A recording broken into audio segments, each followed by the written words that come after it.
ومن أعرض عن ذكري فإن له معيشة ضنكا۔ اسلامی مالیات ایک ایسا پروگرام جس میں آپ جان سکیں گے اسلامی مالیات کے اسرار و رموز، تاریخ، نظریہ اور عملی مسائل اور ان کا حل۔ اسلامی مالیات جناب محمد ایوب کے ساتھ، پروڈیوسر ندا نعیم، پیشکش رفا انسٹیٹیوٹ آف میڈیا سائنسز۔ بسم اللہ الرحمن الرحیم، الحمدللہ رب العالمین والصلاة والسلام علی رسولہ الکریم، اما بعد فاعوذ باللہ من الشیطان الرجیم۔ جی آج پھر ہم آپ کو اس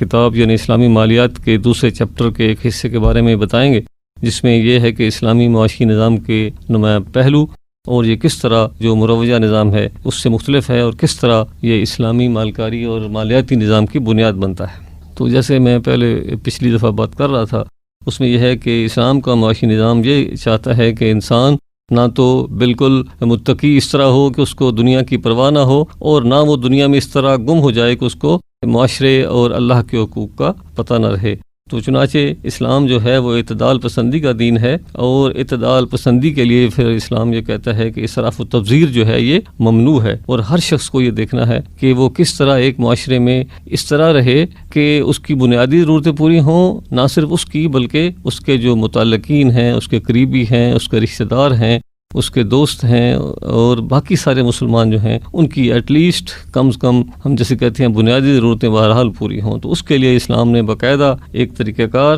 اور کچھ جو ادارے ہیں بنائے ہیں، جیسے زکوٰۃ ہے اور چیریٹی ہے، پھر اسی طرح اس طرح کے دیگر جو ادارے ہیں۔ تو اب ہم دیکھتے ہیں کہ آج کے دور میں اگرچہ کسی بھی ملک میں اسلامی معاشی نظام نہیں ہے، لیکن یہ ایک سنہری دور جو اسلام میں رہا ہے، اور وہ دور اتنا اہم تھا کہ جیسے اکثر آپ سنتے رہتے ہیں کہ پورے کا پورا وہ حلقہ جہاں مسلمان تھے وہ دنیا میں بہترین صورتحال تھی، سارے لوگ ایک دوسرے سے اچھی زندگی گزار رہے تھے، حتیٰ کہ اس بات کو جو ایسے مصنفین نے بھی تسلیم کیا جن کا تعلق بنیادی طور پر اسلام سے نہیں، یعنی وہ مسلمان نہیں اور وہ ویسٹ سے ان کا تعلق ہے۔ تو اب ہم دیکھتے ہیں کہ وہ کون سے ایسے چند مسلمان ہیں جنہوں نے اس کے لیے کام کیا ہے۔ جیسے ہم دیکھتے ہیں کہ ابن خلدون جو ہے وہ مشہور اس حوالے سے ہیں، جن کو بارے میں کہا جاتا ہے کہ جس طرح آج کے دور میں آدم سمتھ ہے جو اس جدید معیشت کا بانی سمجھا جاتا ہے، انہوں نے بھی بہت سارے اصول جو تھے وہ ابن خلدون سے لیے۔ تو اس سے بھی پہلے ہم دیکھتے ہیں کہ ہمارے پاس جو ذخیرہ ہے حدیث کا، فقہ کا، اس میں بھی کچھ بنیادی اصول ہیں، لیکن وہ ایز اٹ از اسلامی معاشیات پوری نہیں تھی، بلکہ چند ایک اہم وہ یہ تھا کہ وقت کے جو حکمران ہیں ان کو وہ گاہے بگاہے مختلف مشورے دیتے تھے۔ اس کے بعد جو ائمہ فقہا کا دور آیا، امام ابو حنیفہ، امام مالک، امام شافعی، احمد بن حنبل، زید بن علی، پھر امام محمد بن حسن شیبانی، امام ابو یوسف، یحییٰ بن آدم، ابو عبید، قدامہ بن جعفر، ماوردی، نظام الملک طوسی، اس طرح بہت سارے، پھر امام ابو حامد غزالی، ابن تیمیہ، ابن قیم، ابن خلدون، المقریزی اور شاہ ولی اللہ۔ یہ وہ لوگ ہیں جنہوں نے بنیادی اصول جو تھے مرتب کیے، جس کی بنا پر ہمارے دور کے یعنی نشاط ثانیہ کے بعد کچھ لوگوں نے اس پر جو ہے باقاعدہ اسلامی معاشی نظام کے اصول جو تھے مرتب کیے۔ تو ہم دیکھتے ہیں کہ ابن خلدون کا کردار بہت حوالے سے، یعنی حکومت کے رول کے حوالے سے، ٹیکسوں کے حوالے سے، اور زر کے جو رول ہے اس کے حوالے سے بہت اہم رہا ہے۔ اسی طرح شاہ ولی اللہ محدث دہلوی رحمہ اللہ نے دولت کی پیدائش اور تبادلے کی بنیادی اصولوں پر بحث کی۔ تو ہم دیکھتے ہیں کہ ان سارے اصولوں کی بنیاد پر اسلام پر وہ دور ایسا آیا جہاں چاروں طرف ایک باقاعدہ جو حقیقی فلاح کا دورہ تھا، اور ایسا نہیں تھا جیسے آج کے ایون بظاہر ترقی یافتہ ممالک ہیں وہاں بھی جو آمدن جو فرق اتنا زیادہ ہے کہ کچھ لوگ بھوکے مر رہے ہیں جبکہ کچھ لوگ جو ہیں وہ جو عیاشی میں مبتلا ہیں۔ تو اس طرح ہم دیکھتے ہیں کہ جو ایک اہم آتھر مورس لومبارڈ اپنی کتاب اسلام کا سنہری دور جو 1971 میں فرانسیسی زبان میں شائع ہوئی اور جس کا انگریزی ترجمہ نارتھ ہالینڈ کمپنی سے 1975 میں شائع ہوا، اس میں وہ لکھتے ہیں کہ معاشیات اور ثقافتی زندگی کے پیچھے جو اصل محرک تھا وہ مشرق کے مسلمانوں نے فراہم کیا۔ مغرب میں خلا تھا جہاں وحشی اقوام کے حملوں کے بعد تمام تجارتی و علمی سرگرمیاں ختم ہو چکی تھیں۔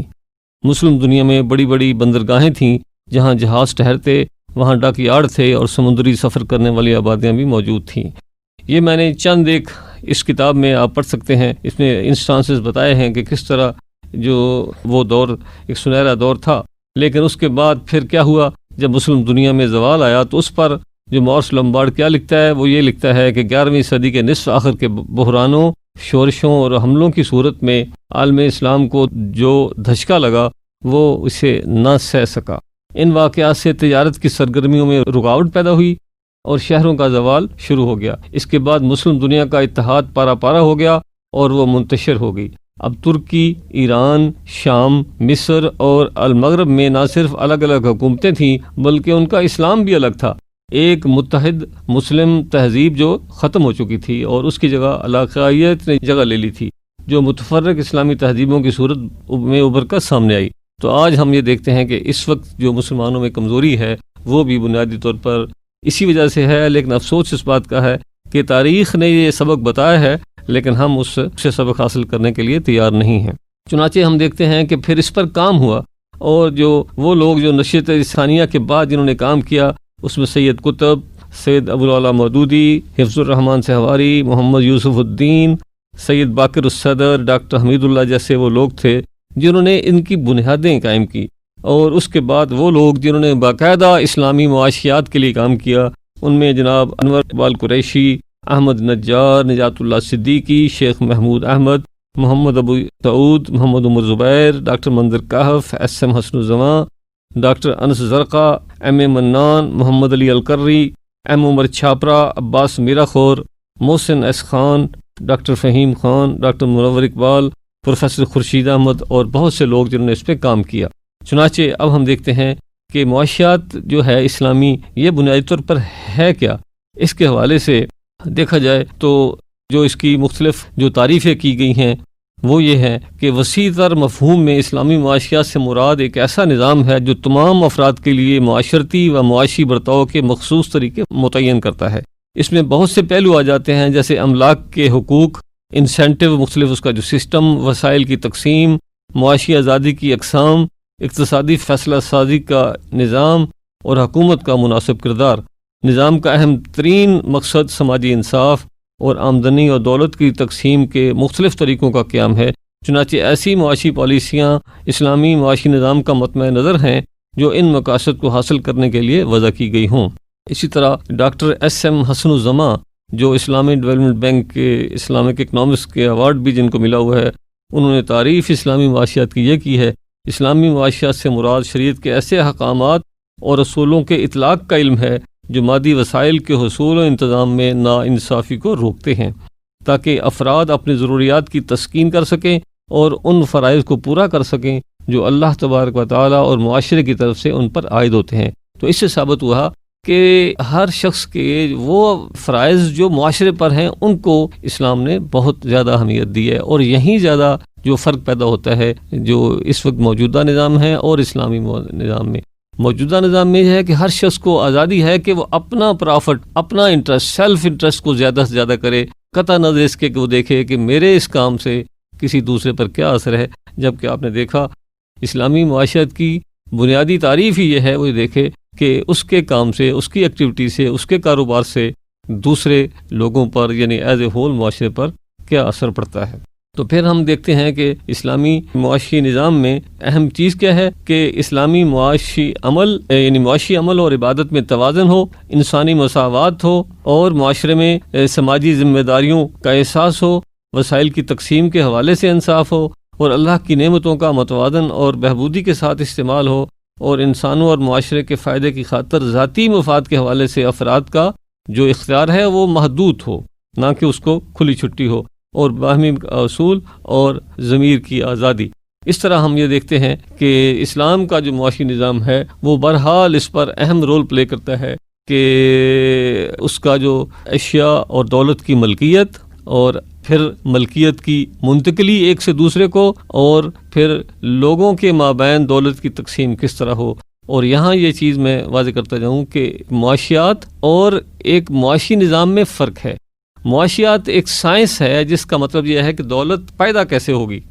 اور معاشی نظام اس سے ہٹ کر یہ ہے کہ وہ دولت جو پیدا ہو اس کو تقسیم کیسے کرنا ہے، ایک دوسرے سے دولت کا انتقال کیسے ہو، کس طرح لوگ ایک دوسرے سے استفادہ کریں۔ تو دیکھا جائے تو معاشی یا معاشیات ایز اے سائنس وہ بہرحال برابر ہے، وہ کسی بھی طرح کا نظام ہو، چیزیں پیدا ہونی ہیں، خواہ وہ کھیتوں میں یا فیکٹریوں میں یا ملوں میں، اور جب چیزیں پیدا ہو جائیں تو پھر ان کو تقسیم کیسے کرنا ہے مختلف عوامل میں، یہ اہم چیز جو ہے ہم دیکھتے ہیں کہ اس صورتحال میں یا اس حوالے سے اسلام کا معاشی نظام جو ہے وہ دوسرے نظام سے بہت مختلف ہے۔ اب ہم دیکھتے ہیں کہ اس کے لیے پھر اسلام میں جو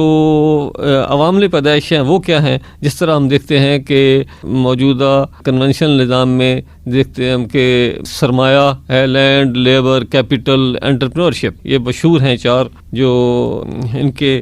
ہم کہہ سکتے ہیں عوامل۔ اب یہ ہے کہ اسلام میں ان کی کیا ہے۔ ہم سب سے اہم جو فرق آتا ہے وہ سرمایہ کے لحاظ سے آتا ہے، کیونکہ اسلام یہ خیال کرتا ہے کہ وہ سرمایہ جو عام کنونشنل معنوں میں سود کا حقدار ہوتا ہے، یہ بات جو ہے وہ اسلام کے لیے قابل قبول نہیں ہے، بلکہ اسلام یہ کہتا ہے کہ اصل چیز جو ہے وہ ریسورس پیدا کرنے والے یعنی انسان، یعنی پہلے نیچرل ریسورسز، پھر لینڈ، لیبر، اور کیپٹل سے مراد کیا ہے۔ یہاں بیسیکلی فرق آتا ہے۔ اسلام میں اگر دیکھا جائے تو کیپٹل سے مراد ایسے سارے وسائل ہیں جن کو جب خرچ کیا جائے یا پیداوار کے عمل میں استعمال کیا جائے تو وہ بالکل صرف ہو جائیں، ختم ہو جائیں، یا ان کی جو حیت مکمل طور پر تبدیل ہو جائے۔ تو ایسی صورت میں کہا جائے گا کہ ان کے عوض کرایہ نہیں۔ یہی ہم کہتے ہیں کہ اسلام میں جو یہ کہنا کہ کیپٹل کا کرایہ ہونا چاہیے اور کرایہ کا نام سود رکھ دیا جائے تو اسلام اس کو ایکسیپٹ نہیں کرتا۔ اس لیے یہ کہا گیا کہ اسلام میں نفع سرمایہ کا صلہ تو ضرور ہے، لیکن یہ ذمہ داری یا واجبات قبول کرنے کی صورت میں ہی لیا جا سکتا ہے۔ چنانچہ کسی سرمایہ پر نفع وہ بقیہ آمدنی ہے جو اس سرمایہ سے چلنے والے کاروبار سے تمام دیگر فریقوں کو ادائیگی کرنے کے بعد بچتا ہے۔ اگر یہ بقیہ منفی ہو تو سرمایہ کے مالک کو نقصان بھی اٹھانا پڑے گا جو کاروبار میں لگائے گئے اصل سرمایہ میں کمی پر منتج ہوتا ہے۔ چنانچہ ہم دیکھیں گے کہ اہم جو بات ہے وہ آئے گا کہ نیچرل ریسورسز میں وہ ریسورسز شامل ہیں کہ جن کو اللہ پاک نے نازل کیا، یا وہ ایسی چیزیں ہیں انسان کو نعمت دی گئی اور اس نعمت کے بعد پھر اس کو خرچ کیا جائے تو ایز اٹ از استعمال کیا جائے تو قائم رہتے ہیں۔ جیسے زمین ہے، کارخانہ ہے، تو اس کا جو ہے کرایہ بھی لیا جا سکتا ہے۔ اس سے ہٹ کے جو سرمایہ ہے اس کا کرایہ ایز اٹ از نہیں لیا جا سکتا۔ تو اس طرح ہم آج کا پروگرام اس بات پر ختم کرتے ہیں کہ اسلامی مالیاتی نظام کی جو بنیاد ہے، جو وہ بنیاد ہے اسلامی معاشی نظام سے، اور اس میں عاملین پیدائش کا ایک خاص جو رول ہے، تو اس کے حوالے سے پورا نالج حاصل کرنے کے لیے آپ اس کتاب کے جو دوسرا جو چیپٹر ہے اس کو پڑھیں۔ آپ کو اس سے انشاءاللہ اندازہ ہو جائے گا کہ کس طرح اسلام کا معاشی نظام جو ہے وہ اسلام کے مالیاتی اور بینکاری نظام کی بنیاد بنتا ہے۔ وآخر دعوانا الحمدللہ رب العالمین۔